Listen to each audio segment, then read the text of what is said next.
हाय बच्चों, मैं Vivian sir और आज हम देखेंगे बेटा उसी टॉपिक के आगे सेकेंड चैप्टर में फिजिक्स में गॉसियन पृष्ठ क्या है। गॉसियन पृष्ठ क्या होता है बेटा? एक सोच, ये क्या होता है बेटा?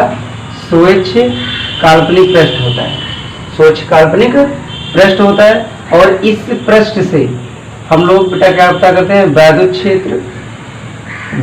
क्षेत्र या वैद्युत फ्लक्स की गणना करते हैं, चुंबकीय फ्लक्स की गणना करते हैं, वैद्युत फ्लक्स और चुंबकीय फ्लक्स और गुरुत्वीय फ्लक्स की भी गणना करते हैं। ठीक है। और ये पृष्ठ जो होते हैं बेटा, कौन कौन से पृष्ठ हो सकते हैं? गॉसियन पृष्ठ। जो गॉसियन पृष्ठ होते हैं बेटा वो हो सकते हैं बेलन से, बेलन होता है तो बेलन का गॉसियन पृष्ठ होगा। ठीक है। गोला है तो गोले का गॉसियन पृष्ठ होता है बेटा। ठीक है। गोले और बेलन का होता है। और अगर आपका पृष्ठ आयतनकार है या घनाकार है तो घन का भी होता है बेटा। ठीक है। घन का भी होता है। घन वर्गाकार भी हो सकता है, तो वर्गाकार अगर घन है तो उसका भी गॉसियन पृष्ठ बनेगा। गॉसियन पृष्ठ जो होता है ये सदैव जो होता है एक बंद पृष्ठ होता है बेटा, एक स्विच बंद पृष्ठ होता है जिससे वैद्युत फ्लक्स, चुंबकीय फ्लक्स, गुरुत्वीय फ्लक्स और बेलन, ये इसके उदाहरण हो जाएंगे गॉसियन पृष्ठ का। कि गॉसियन पृष्ठ जैसे कौन कौन से होते हैं? तो बेलन होता है गॉसियन पृष्ठ, गोले होते हैं गॉसियन पृष्ठ और घन होता है। फिर इसकी विशेषताएं क्या होती है बेटा? तो विशेषताएं देखती हैं। तो विशेषताएं कौन कौन सी होती है? सबसे पहला गॉसियन पृष्ठ जो होता है एक स्विच बंद पृष्ठ होना चाहिए, एक बंद पृष्ठ होना चाहिए। और इस बंद पृष्ठ के भीतर वैद्युत फ्लक्स, बाहर पृष्ठ पर वैद्युत फ्लक्स और इसके पृष्ठ पर वैद्युत फ्लक्स में अंतर किया जा सके। ठीक है।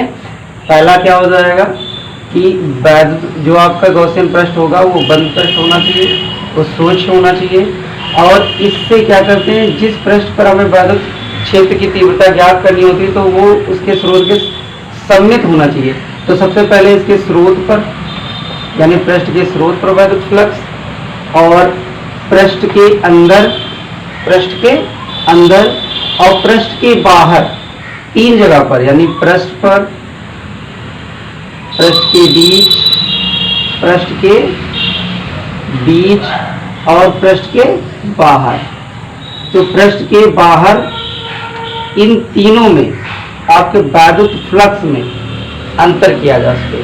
ठीक है। तो ये क्या हो जाएगा? पहला ये आपकी विशेषता हो जाएगी कि वैद्युत जो गॉसियन पृष्ठ होता है वो एक स्विच होना चाहिए और उससे हम क्या कर सकें, उसके पृष्ठ पर वैद्युत फ्लक्स और पृष्ठ के भीतर यानी पृष्ठ के बीच में और पृष्ठ के बाहर, इन तीनों में अंतर किया जा सके।